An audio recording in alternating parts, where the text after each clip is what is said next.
Hello, third grade readers.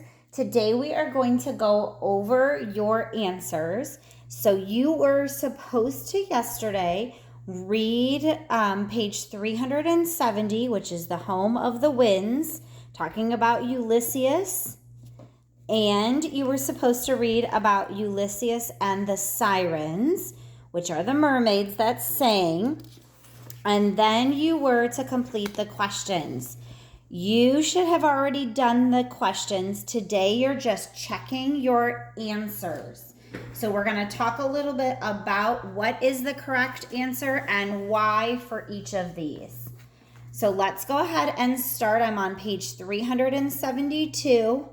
Again, I'm looking at what is the correct answer and why. You should have already completed it, and you should be checking as we go.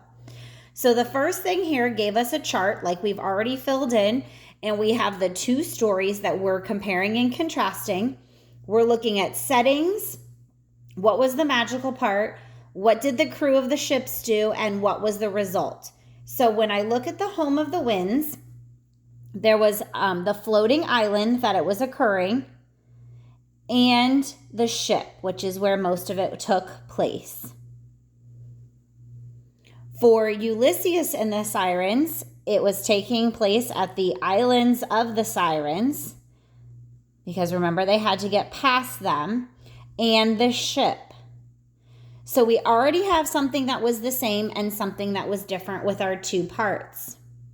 What was magical? Well, in the first one, they had that bag of winds. Remember, he captured all the winds and put them in the bag on the ship. Well, you know you can't do that, so that was magical.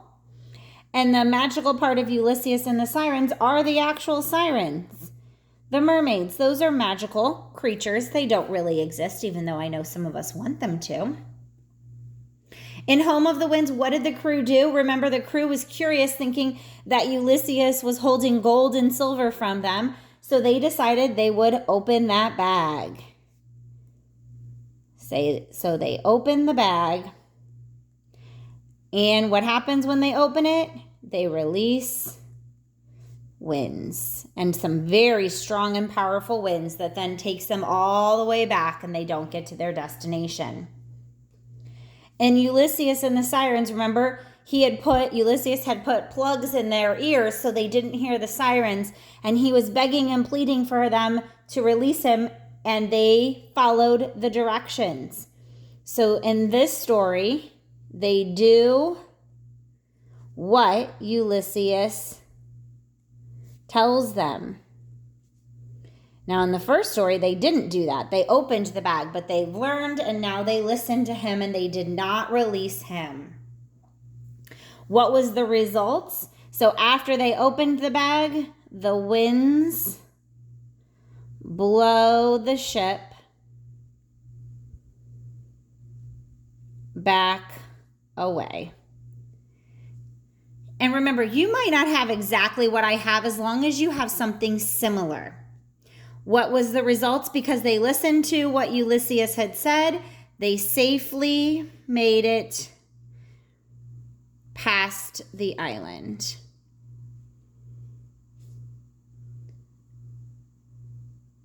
All right, so you can see that we have characters that were the same. Ulysses, they're on a ship. And other than that, there's a lot of differences in our two stories. Again, you might not have word for word what I have, but you should have it pretty close to what I have. Let's look here at question number 2. It says, in what two ways, so I know I need to circle 2, are the settings of the stories alike? So I can even think about what is it talking about up here. So I know that they both had something to do with islands. So that was where I got choice A. Both stories take place near islands. They did not take place in the home of a king. That is not where they both took place. They both did not take place on land far from the sea. No, they were on ships. How could they be far from the sea?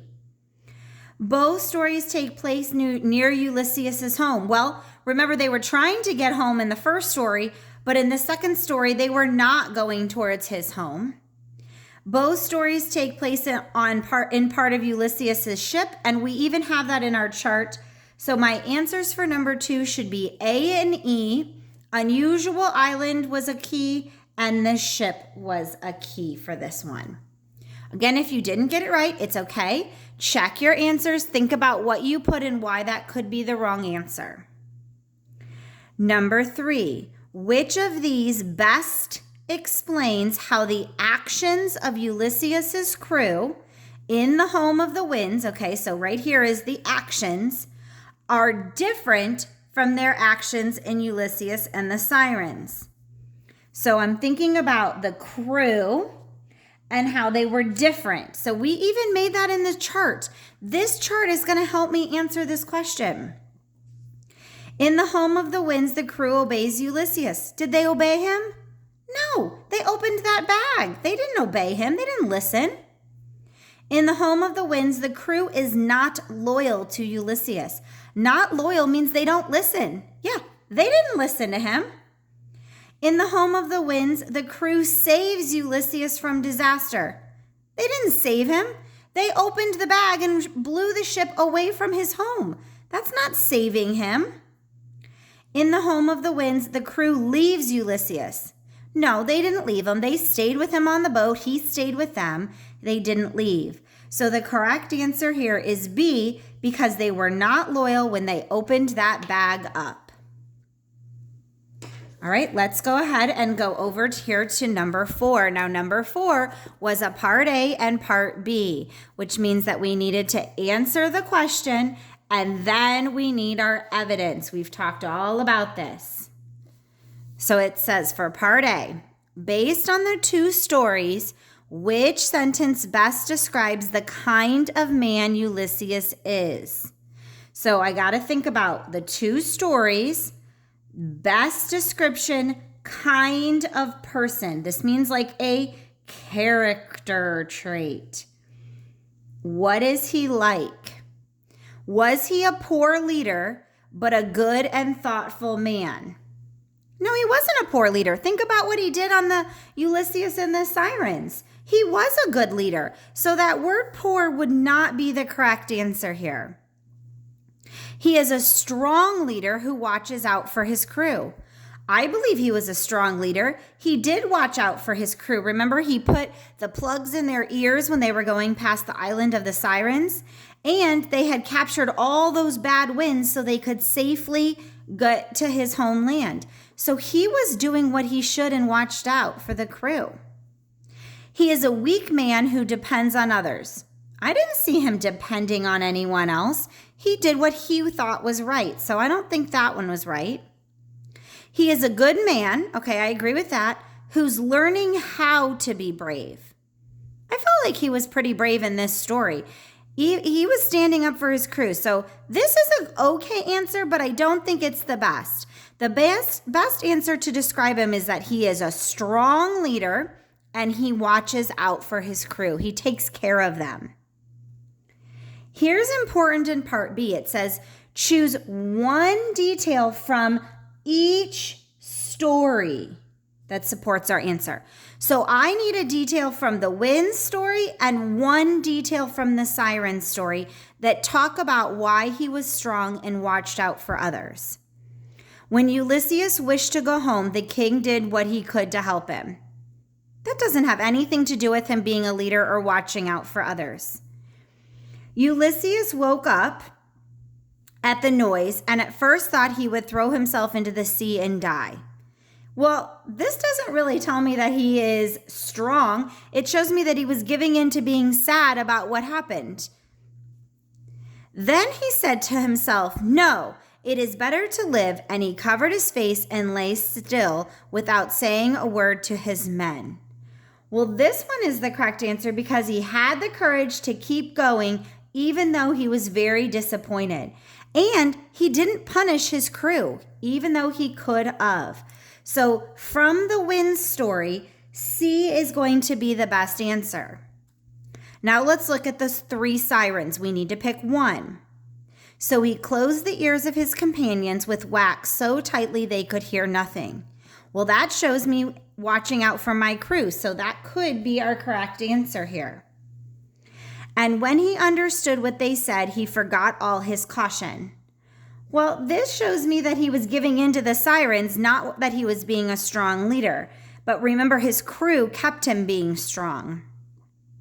Then he made signs with his head to his men that they should loosen him or let him out.